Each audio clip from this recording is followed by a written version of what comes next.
अस्सलामुअलैकुम वरहमतुल्लाहि वबरकातुहू। एक छोटा सा वाक़या लेकर हाजिर हुई हूँ। प्लीज़ साथ रहिएगा और सुनिएगा। बादशाह अब्दुल मालिक बिन मरवान बैतुल्लाह का तवाफ कर रहा था। इसकी नज़र एक नौजवान पर पड़ी जिसका चेहरा बहुत पुर नूर और पुरवकार था, मगर वो लिबास से मस्कीन लग रहा था। अब्दुल मालिक ने पूछा, ये नौजवान कौन है? तो इसे बताया गया कि इस नौजवान का नाम सालिम है और ये सैयदना अब्दुल्ला बिन उमर रज़ियल्लाहु तआला अन्हु का बेटा और सैयदना उमर बिन खत्ताब रज़ियल्लाहु तआला अन्हा का पोता है। खलीफा अब्दुल मालिक को धचका लगा और इसने इस नौजवान को बुला भेजा। अब्दुल मालिक ने पूछा कि बेटा, मैं तुम्हारे दादा सैयदना उमर फारूक रज़ियल्लाहु तआला अन्हु का बड़ा मदाह हूँ। मुझे तुम्हारी ये हालत देखकर बहुत दुख हो रहा है।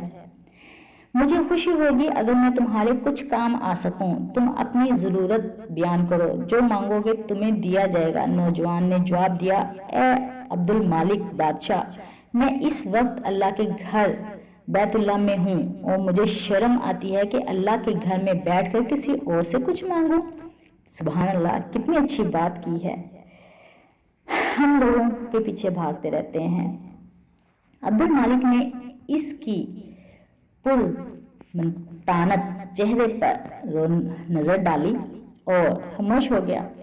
बादशाह ने अपने गुलाम से कहा कि ये नौजवान जैसे ही इबादत से फारग हो कि बैतुल्लाह से बाहर आए, इसे मेरे पास लेकर आना।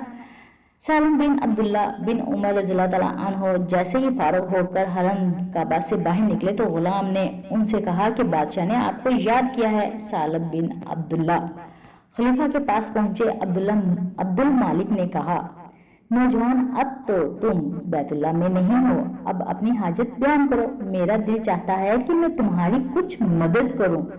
सालिम बिन अब्दुल्ला ने कहा, ए बादशाह, अब मेरी कौन सी जरूरत पूरी कर सकते हैं, दुनियावी या आखिरत? बादशाह ने जवाब दिया कि मेरी दस्तरस में तो दुनियावी मालो मता ही है। सालिम बिन अब्दुल्ला ने जवाब दिया, अमीरुल मोमिनीन, दुनिया तो मैंने भी कभी अल्लाह से नहीं मांगी, जो इस दुनिया का मालिक और कुल है। आपसे क्या मांगूंगा? मेरी जरूरत और परेशानी तो सिर्फ आखिरत के हवाले से है। अगर इस सिलसिले में आप मेरी कुछ मदद कर सकते हैं तो मैं बयान करता हूँ।